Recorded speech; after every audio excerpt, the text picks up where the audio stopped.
Welcome to Around the Weird. Here's your host, the museum curator of the strange and unusual, Mr. Nothing. Thank you, mysterious voice, and welcome back to Around the Weird, a booktube channel where I talk about all the unusual and out of the ordinary literature that I have found in my travels. Today I don't want to talk about a specific book that I read, but rather I want to do the usual wrap-up and TBR for April and May. What did I read in April? I feel like there were a lot of fun reads, a lot of really good books and whatnot. Some things that weren't quite there for me, but it was certainly better than some previous months. It also felt like a Neil Gaiman marathon at one point. I read one of his short stories, a comic, and then I also read American Gods, and all were of varying quality. But I just thought it was funny that I accidentally ended up talking about Neil Gaiman so much, because I really only intended to read his book, but then I also found his collection of short stories at my library. Don't forget to patronize your local library.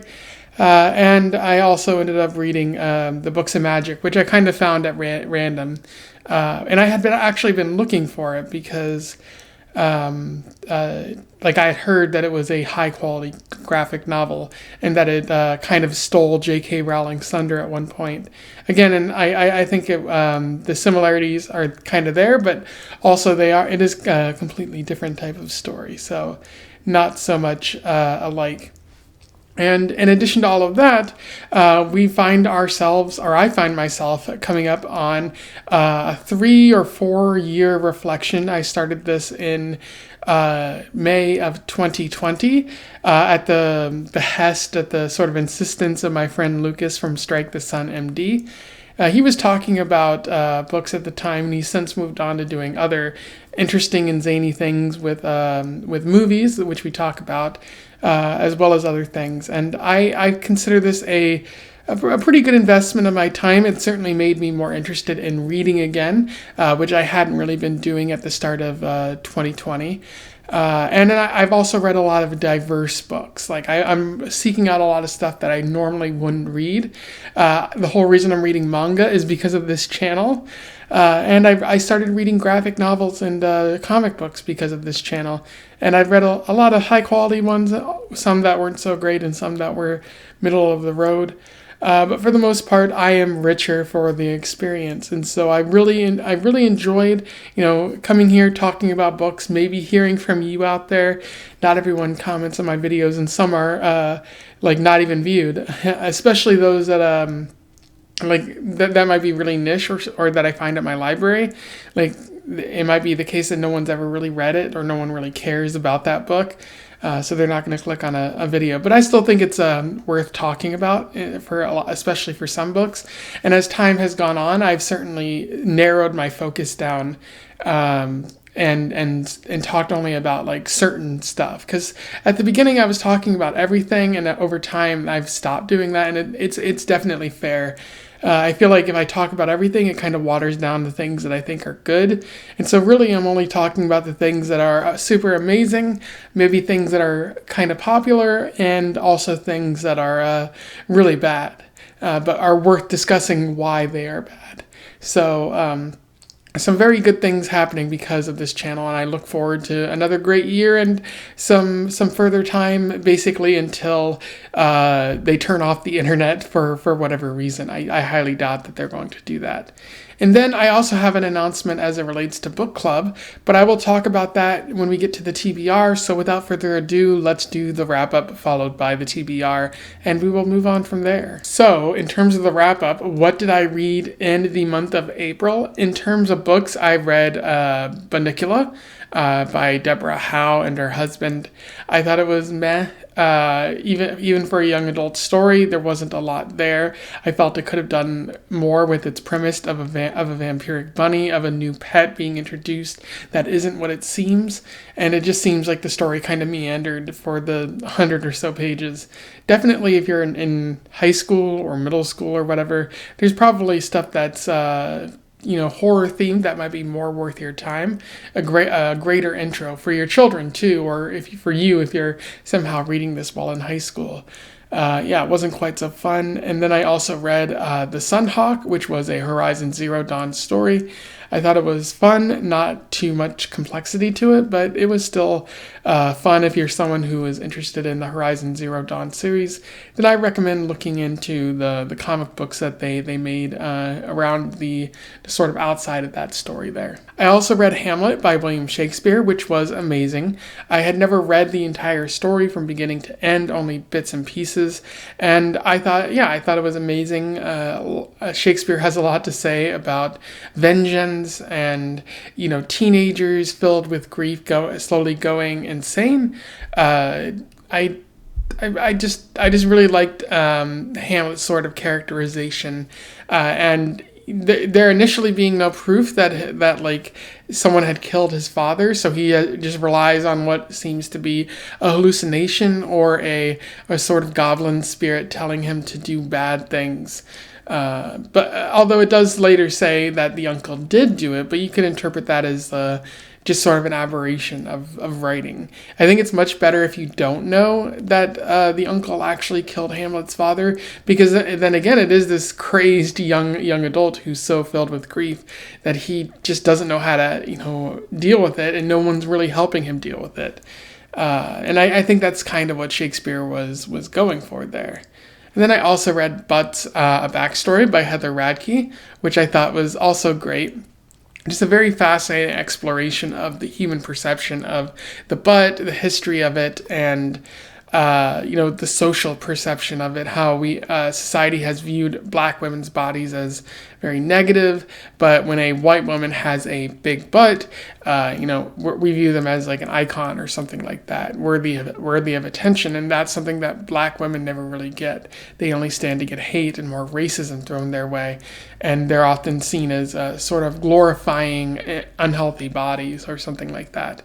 It's a very fascinating story, and if it wasn't for something else that I read, it might have been the best of the month, and it's still worth pursuing. Whether you check it out from a local library or just end up reading, it's probably going to end up on my year-end list. I can tell you that much. I also read From Hell, which was a story by Alan Moore. I had heard somewhat interesting things about it, but it was mostly boring and indecipherable. Just a very bland story about Jack the Ripper, but even more so than that, I couldn't really tell what was happening in some of the art panels, and some of the writing was also kind of difficult to read too. So it made for a very challenging experience. And I found that that's the case for most Alan Moore stories.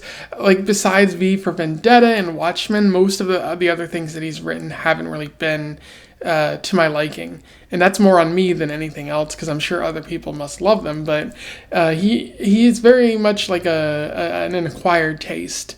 I would say if you you either really love what he's writing or you just feel like it's boring.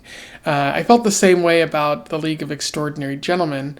I felt like it had a very interesting premise and it could have done more, but it just meandered and seemed to be more of a story featuring these zany characters than anything else. I also read Neil Gaiman's Books of Magic. As I mentioned earlier, I thought it was great. And one thing I noted in the video that I made for it was I didn't really understand the ending, but as I thought more about it, I come to understand what Constantine meant when he said that the Phantom Stranger hadn't given the boy protagonist a choice in the matter. They said, oh, we're going to show you about magic and then we'll give you a choice about whether or not you want to continue with it. But Constantine points out, you told this boy he had a choice, but you lied to him. As soon as we told him about magic and all of that, you made the choice for him. Now he knows and he's never going to be able to not know. It's a really fascinating sort of way to think about Pandora's box and everything. You can't unknow things, you can't close that box. But more so than that, it kind of adds a layer to what I was talking about with the refusal to the call to adventure. The boy in the story, he can't refuse that call because, again, the choice has been made for him. So maybe that's suggesting that we're all destined to go on the hero's adventure, the classic hero's journey, because sometimes those choices have been made up for us and we're presented with a false choice. It adds certainly another layer to what Gaiman is writing about. So I think I might actually enjoy it more than I said I did in the video. And then I also read American Gods, which, as I alluded to earlier, Years is the best of the month, in my opinion. It's not eligible for any year-end awards on my part because I've already read it before. This was my third time reading it, but I still absolutely loved it. It's a very fascinating sort of narrative, interesting characters, great themes, an interesting setting. Gaiman's sort of prose is beautiful, and it really draws you in. Just so many great things about it, and I could spend hours talking about it, I think, but I'll just leave it that you should go out and read it. Find it at your library or even buy it. I definitely think it's worth buying it. I think it's sitting on my bookshelf behind me right now. I also read a number of short stories for the month of April, including The Signal Man by Charles Dickens, which I thought was okay, not a whole lot to that. The Man Who Forgot Ray Bradbury, which was a Neil Gaiman short story, I thought it was pretty good, although it does seem to be more of a thought experiment than anything else. The Hinterlands by Gibson, I forget what his first name was, but the guy who basically created Cyberpunk. I thought it was good and intriguing, probably the best of the month in terms of short stories. If you want something interesting with sci-fi horror or maybe vaguely Lovecraftian horror, you might check that out. And then The Secret History of a Door by Okri, which I thought was pretty good. Certainly explaining maybe some of the supernatural leanings we have in our society and how we tend to blame, the supernatural for maybe the human horrors that exist in the world. And then I also read Ruthless, a very interesting short story about, a tragic choice that a man makes and how that affects him. And I thought it was pretty fun, pretty short, but still pretty fun. Also worth seeking out if you go find that video for more information there. But what do I plan on reading in the month of May? The first thing I want to note is that book club is dead. If you've been paying attention to certain books over the past couple of years, you know that I've been involved in a book club with my friend Bevan. She invited me in around 2020, I think even before that, but I didn't really have the time for it.